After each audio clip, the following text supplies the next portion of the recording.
Let's get you winning at the game of business through guest podcast interviews. I'm going to share with you how exactly I generated over $250,000 in new business revenue for my coaching company, Crown Yourself, from guest podcasting. This is exactly what led to us starting this agency to support other entrepreneurs in leveraging the power of guest podcasting. I am what you say, a guest podcasting evangelist. And so when one of our communication queens, Megan Camille, invited me onto her summit to share about the game of business and how to win it, I, of course, jumped on because she wanted me to speak directly to the power of podcasting. So in this backwards flipped interview, Megan is actually interviewing me on how to leverage guest podcasting to get you customers and coaching clients. Stay tuned. Welcome to the Communication Queens podcast for the visionary leaders, speakers, service providers, and podcasters who are looking to stand out sharing their story. I'm your host, Kimberly Spencer, former screenwriter turned master communications coach. On this podcast, I'll be coaching you on how to share your own transformation story so that you increase your visibility, influence, and income on podcast interviews. Let's get your voice heard. But no one yet has been talking about the power of podcasts or visibility through podcasts. So first, what started your path to podcasting? And then let's dive in with why it's relevant for business today. Yeah, so I started podcasting in 2019 as a podcaster, but I think my first podcast was actually in 2016, and I had no idea what a podcast was back then. I just went on and I said, oh, it's a visibility opportunity. And in 2019, I was on a podcast as a guest, and fast forward a couple weeks later of engagement, the host ended up becoming one of my clients for coaching. And then we got fast forward to 2020, my family and I, we were in Australia, and we got stuck there during COVID. We literally landed in the Gold Coast the day that Tom Hanks said he had COVID. And I was like, oh crap, my primary source of lead generation had always been live events. And I had this saying that when I'm live, I thrive. And those weren't happening not only because of COVID, but also because of my visa. And we ended up staying in Australia for 2 years. And I knew that as the primary business owner, my husband's whole industry shut down. So it was all on me to bring home the bacon. As we say in our house, I bring home the bacon, my husband fries it up. And so I'm there and I'm like, okay, well, maybe we double down on content. We tried that, didn't see the results. We tried, maybe we double down on our own podcast. And we tried that. We saw results in growth of our podcast, but we didn't really see any results that resulted in revenue. And then I thought, well, what about podcast guesting? And I looked up some podcast guesting agencies and I was like, I don't know. I'm sure I could figure out how to do this myself. And I asked my team, and we started submitting to 100 podcasts per week initially, which is how we built up so many relationships with podcasters. And then within 50 interviews, we generated $70,000 in new business revenue. Now it's over $250,000 in new business revenue. And like just this past year, I think it's at least 50,000. So that like the power of podcasting is because it's a conversation, and we create conversions through conversation. So when we understand how to leverage a podcast interview and how to speak and get on the right ones that our ideal customers are listening to, that's how we can show up. And so I ended up creating a course, and then I ended up taking that course and turning it into a done-for-you agency, which you, of course, were a part of. And it was just such an honor to serve you and to hear your story and to like get you out in front of new audiences, because you just have such a brilliant, amazing story of such epic transformation. Thank you. And I would really love to go in that direction around, for those who are really excited about being on a podcast, how do they get comfortable with sharing their story? How do they know what to share? What part of their story is part of the transformation that calls people to you and magnetizes people to you? Because I know that some people really have a discomfort with talking about themselves, and podcasting requires a lot of conversation about yourself and your story. So how do you support those who are like, I don't know if I have it in me to talk about me? So first of all, it's totally okay to have the nerves around sharing your story. And especially if you have any sort of like trauma or stuff in your past that you're like, I don't know, is that something I share about? And to be totally transparent here, permission to just like get real vulnerable real fast. The podcast interview that resulted in a $10,000 coaching client back in 2019, it was a business podcast. And I was talking all about the principles and values of ownership. And in that, I shared a story that is not business related at all. I shared about how I was sexually assaulted and how I took ownership of my participation in that experience, how I went to the party, how I was at the space and chose to have my friends leave without me, and how I chose to put myself into a very vulnerable position. And I shared about how I took ownership of all of those avenues, leveraging the fact that I no longer saw myself as a victim of that experience. I saw myself as, I realized why I put myself into that ownership, and it was because of the subconscious beliefs. So it played into the story of how I should work with my clients on looking at what are their subconscious beliefs. It demonstrated our core value of ownership, and it also taught a principle of not villainizing someone for what they did, and not victimizing myself for what happened to me, but being able to say, I own my 100% of how I put myself in that situation. And it's up to the other person to own their stuff, but I'm not in control of their lives. I have no control of that person.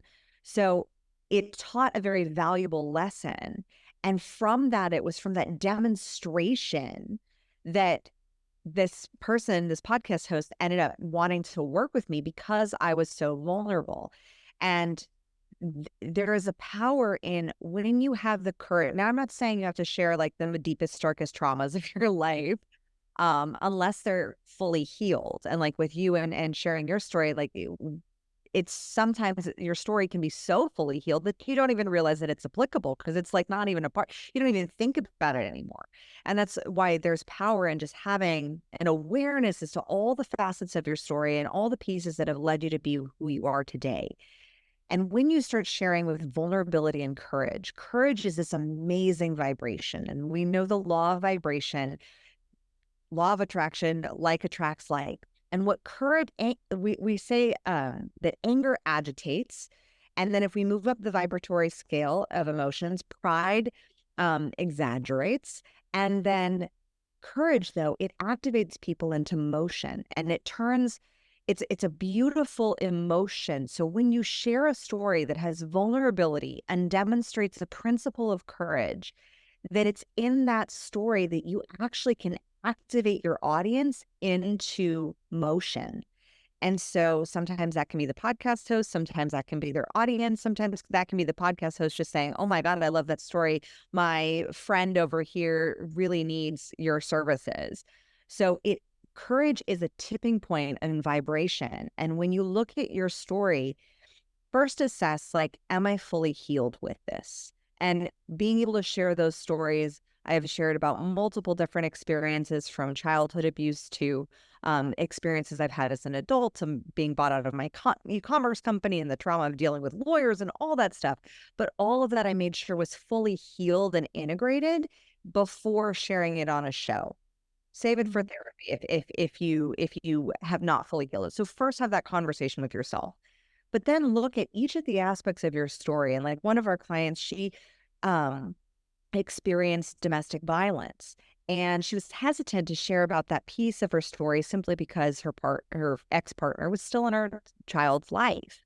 And so we wanted to put a really safe frame around it for it, so she could share about her perception, but not with pointing a finger of blame. Because if there's any finger of blame that comes in, then that indicates shame and guilt, which are the lowest vibration emotions, and they resonate, and thus you'll attract people with lower vibration of shame and guilt. And those are not the people you want to become your clients.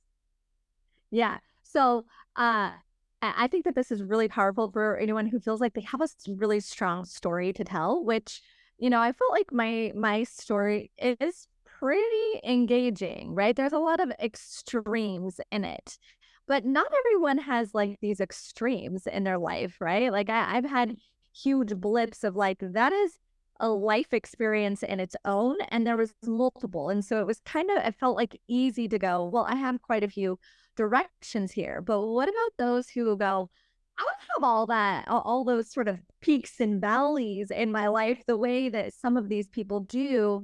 Is there a way for them to position themselves that is still magnetic and exciting and engaging, that this doesn't have to be like only the that has roller coaster of a life up until now are the best podcaster and podcast interviews? Yes, I love that question, Megan, because we were working with a brand designer, and uh she was like, I don't really have trauma. Like, I don't really have like peaks and valleys. Like, there wasn't that drama, like cinematic drama to her story.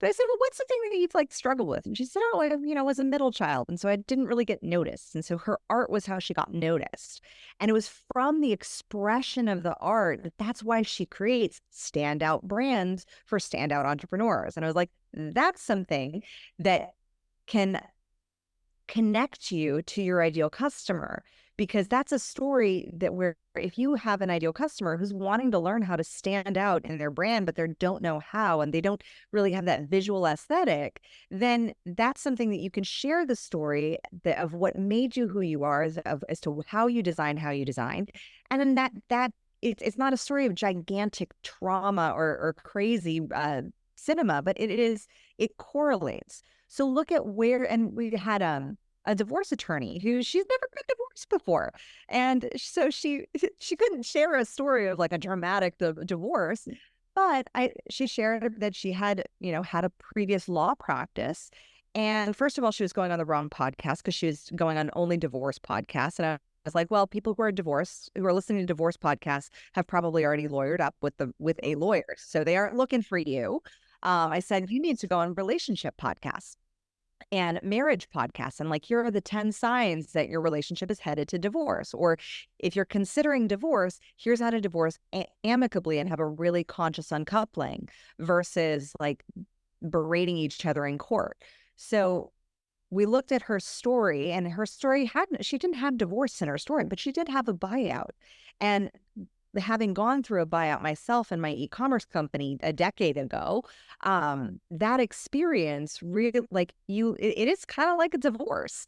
And I said, well, what did you feel? And so you can talk about how you empathize. And so your ideal customer who's listening can hear the empathy through the situation. They can hear the courage that you have in facing that. And when people feel heard, understood, valued, respected, and appreciated, and a lot of times they can do this, you can do this through story, because story bypasses your cognitive bias subconsciously. So they hear a story, our subconscious mind accepts it, it's actually happening to us, but consciously we're not actually thinking that it's us, because we know it's obviously somebody else.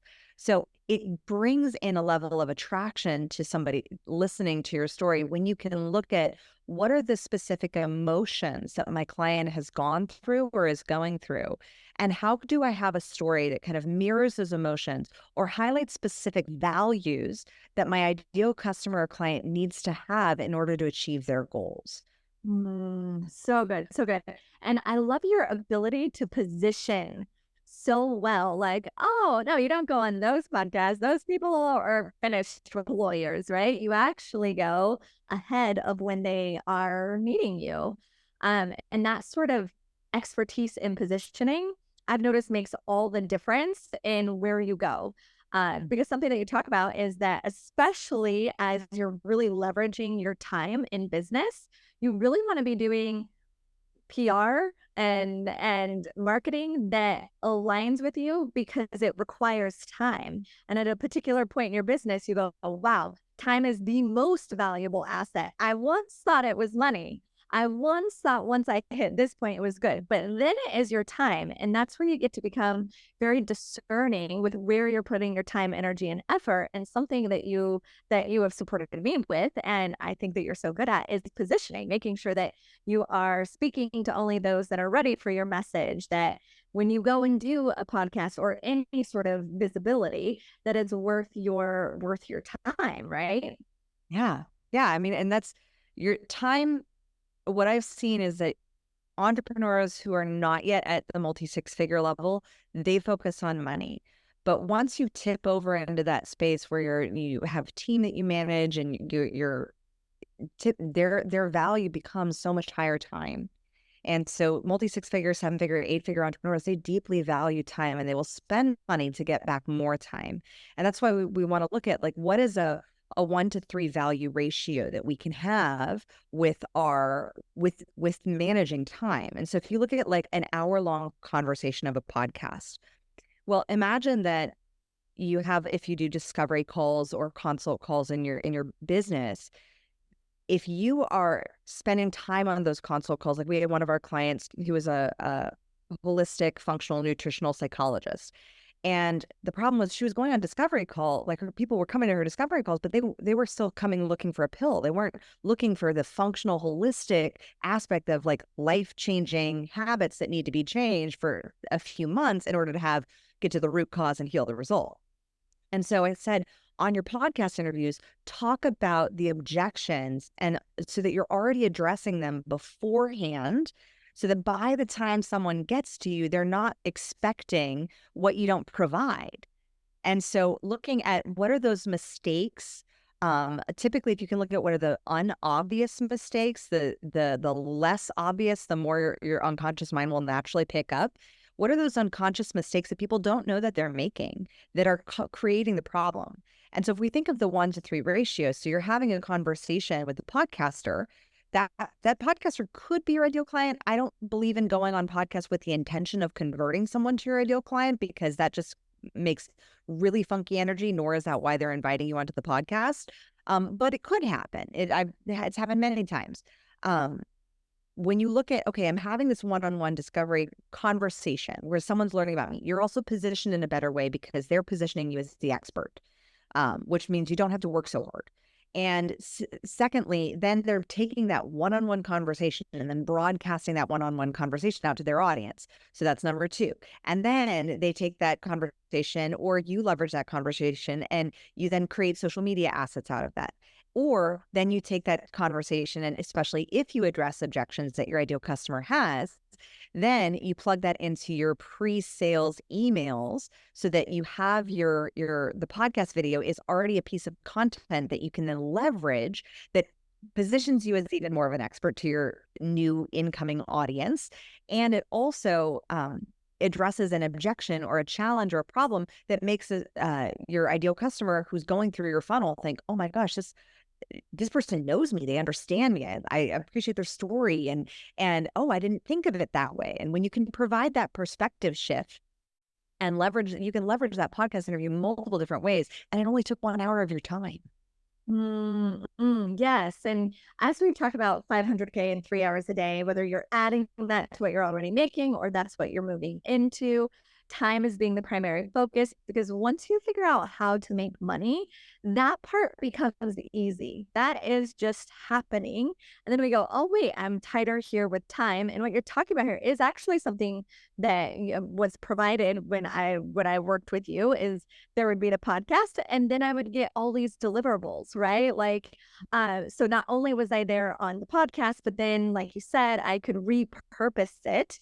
And that is a huge leverage point as a CEO and as a business leader, is that anything that I've once done, I'm now using today, versus every day creating new content, or because social media is rapid. There's so many people coming on and off and on and off and that sort of thing, that there isn't actually an efficient way to be making it every single day for that day.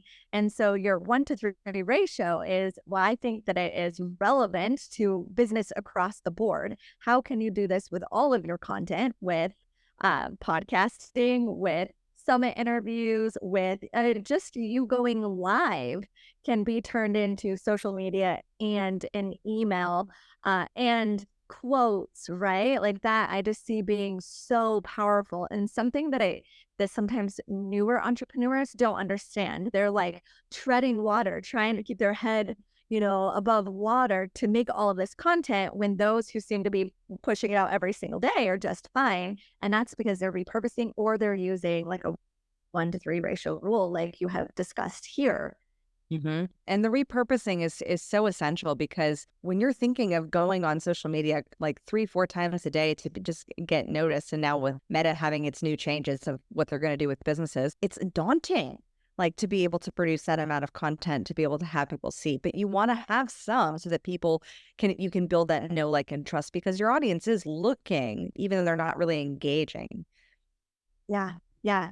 I love these strategic directions here. And will you talk to us a bit about the energetics of visibility? Because I've noticed even in my own journey is consciously I am so ready for so much visibility. And then I run into the outside world showing me that I don't have the visibility that I thought I would by a particular time. And I know this to be energetic, not strategic. So please enlighten us on what you teach around the energetics of visibility.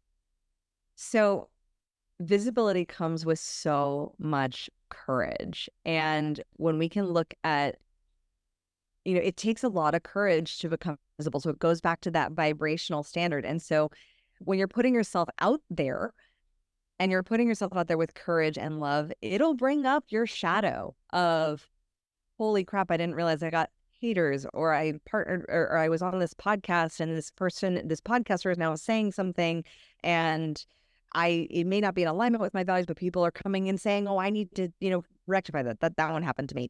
And it's that ability to hold space for the shadow, and understanding that also the math of it, because typically what I found is that the shadow is only about 10%.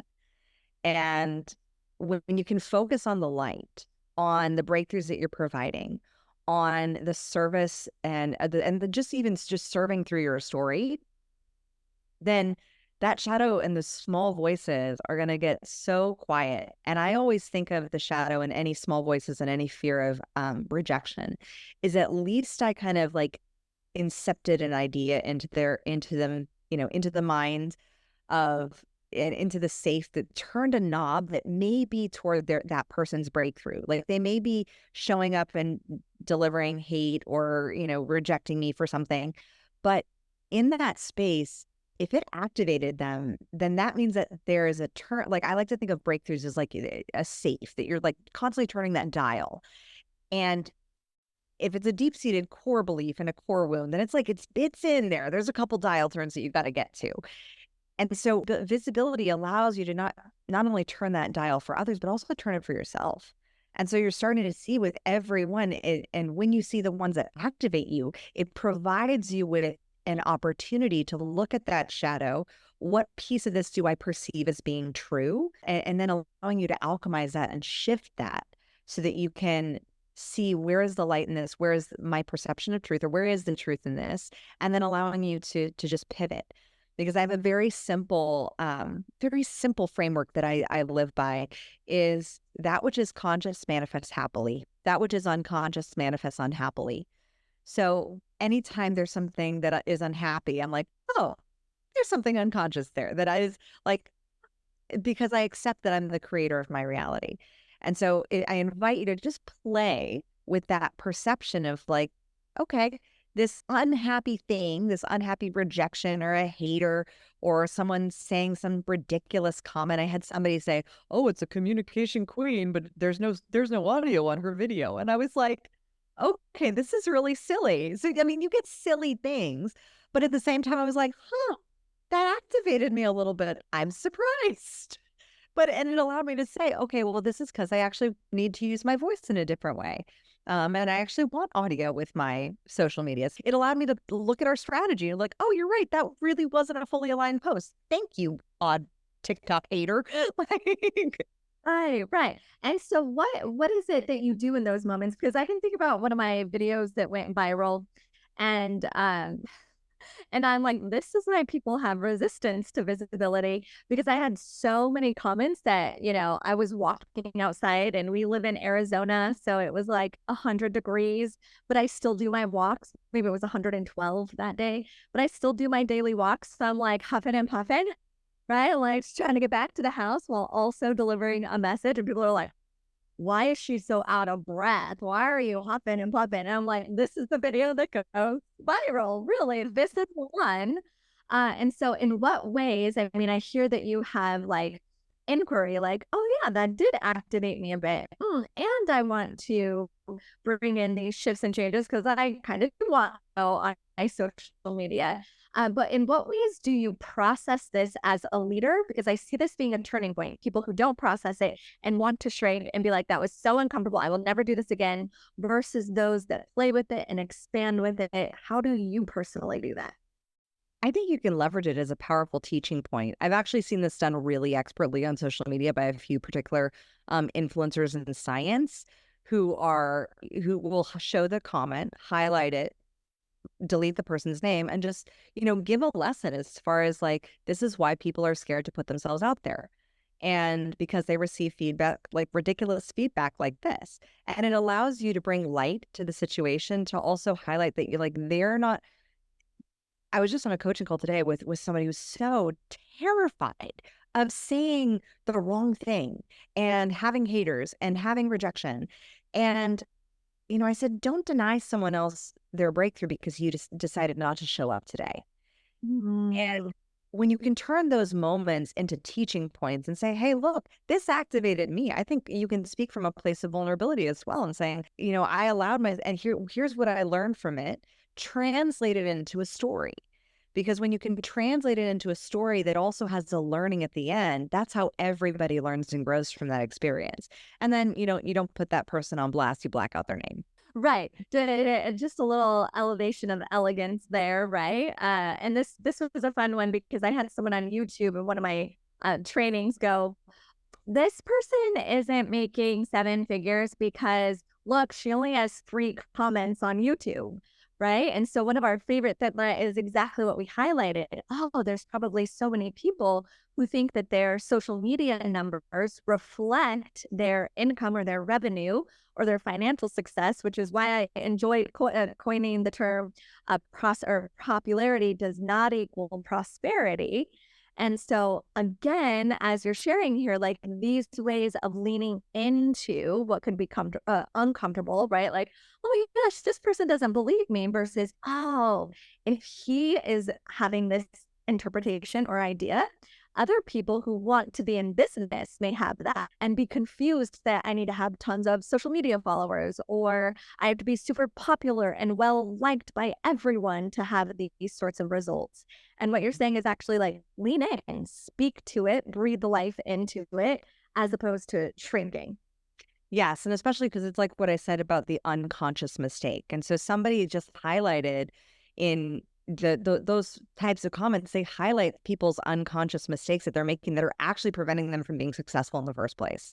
And so when you can highlight that of like, this is an unconscious mistake, and then you can take that mistake, you can share about it in your reels, you can share about it on a podcast interview. I've seen that with top podcasters. A lot of them don't have high social media numbers, some of them, and yet they have a global top 100 podcast. I've seen that with people who have, gigantic followings, and they are broke because, like you said, popularity does not equal prosperity. And I love that because it's so true. And when I know you and I are part of a group called the Dames, or I think you were, and that there was an Instagram following, and this is for 6, 7, and 8-figure businesswomen. And I looked at all the women in this, and they were all following on Instagram, and I was like, wow, pretty much everyone has about like maybe 1,000, maybe 2,000 followers like each, but they are successful 6, 7, 8-figure businesswomen because they're focused on building a business, not being popular. Yeah, yeah. And earlier, we were talking about why social media is not a business plan, right? Now, if you're going for accolades and vanity metrics and that sort of thing, it may work for you. But if you're looking for sustainable income and revenue, there's actually different areas to focus and still leverage social media. I know you're on social media, so am I. So it's not to completely bash it, but it is to prioritize, like, well, what is really important to you here? And I have a social media manager that's like, look at this post that doesn't have as many likes or comments, but how many went to the website versus this one that has 3,000 or 10,000 views and very little traction to the website. So we really want to get underneath these vanity metrics. Before we wrap up and talk about your complimentary gift, I first really want to touch on the topic of why every queen needs a voice. I think this is so important, and there's a lot of rise of the feminine right now, and so everybody deserves to have a voice. But will you go in that direction of why does every queen need to have a voice? So if you think about like a monarch, like if you think about the queen that just passed, like she was on broadcast radio consistently, regularly. And so if we treated ourselves as if our voices were just as valuable as that and as the sovereigns that we are, then that something like a podcast interview allows us to get our values, our beliefs out in long form so that they can be discussed, so that we can have curiosity, so that we can have a longer form relationship. Because with the podcast interview and it providing you with a voice, let me reframe that. It provides you with a platform for your voice. And then from that podcast interview, you are able to expand on the things that are meaningful and how you serve your queendom and what you're creating. And so going on other people's platforms, on their podcasts, on their social media, it highlights the value of your own queendom that you're building, your empire. And so being able to stand in that power and give that empire a voice that you're building, that's how you build that, what I call the castle walls of your queendom are really, those are your values. And there are people who will come into your queendom, just like people who go to Disneyland versus Knott's Berry Farm. Like they are like the diehard pass holder Disneyland people. And I'm related to a few of them. And like, they just love that. And it's because of the values that Disneyland has. Well, there are the diehard roller coaster riders who really want like a Magic Mountain pass. So it allows you to differentiate how your queendom is different than others because of the values, the principles, what you stand on, which is really the subconscious structure of the entity of your business and what you're building. And so bringing that to the forefront of the conversation is what magnetizes people into your world and does repel some people as well. Like I know that when I've stood up for our core value with my coaching company, Crown Yourself, like of ownership, it's repel people. Same with communication queens, because we're very like, yes, queen pink. And I've had some male prospective clients come and they were like, are we going to be yes queened? And I'm like, no, because our value for communication queens is out loud and proud as you are. Like if you are the buttoned up blueprint, like let me be staunch and stoic and very cerebral, I'm not going to market you with a whole bunch of yes queens and pink all over your branding. Like that would be me imposing my values on you. I'm supposed to be the representation of leading of who you are and letting your light shine, highlighting your values. And that's the beauty of it is when you are able to stand in each of your customers' values, that is where you have absolute magic when you know the subconscious structure of each of your businesses or just your soul business if you just have one. But like that's what really magnetizes people into your community. Yeah, yeah. And such a beautiful reflection there, being able to honor, even if you primarily work with women, how you honor the men. Of course, we're not slapping you in pink and, yes, queening you, right? That there is really that honoring who your client is to be able to support them in their highest good. Yeah, and their fullest expression, which is not my own. Right, right. Well, as we wrap up, will you please share your complimentary gift with everyone? Yes. So I taught this how to get coaching clients from podcast interviews in long form content in like a long form way, with really expanding on the details and the nitty gritty of how to share your story, even deeper than what we did today at a $50,000 mastermind. And I am giving you that live recording for free, along with the slide deck and a list of places where you can get started podcasting and just testing out playing with podcasts, with going on some, sharing your stories. I give you our qualifiers to make sure that they're a legit podcaster that is actually valuable and worth your time. But that training will really give you the tools to even deeper than today to share your story in a powerful, positive way and to also understand the value of your voice. Yeah, that is so invaluable because something that Kimberly does is she has qualifications. We're not just talking about any podcast, because there are some podcasts that, again, like we were talking about earlier, when you're really valuing your time and your energy and your effort, that you're going on quality podcasts. And so what I'm hearing is that within your complimentary gift, you talk about how to qualify the podcasts that you go on, how to make sure that they are valuable and worthy of your time, energy, and effort. Yeah.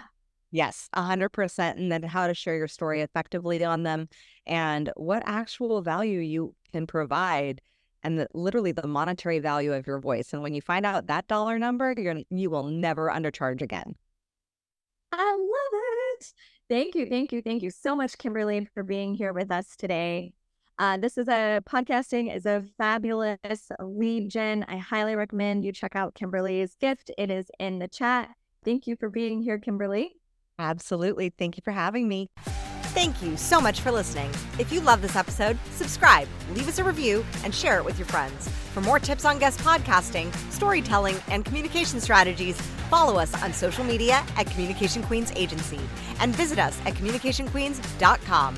I look forward to seeing you in the next episode. And in the meantime, remember, your story has the power to save one life. Let your story and your voice be heard.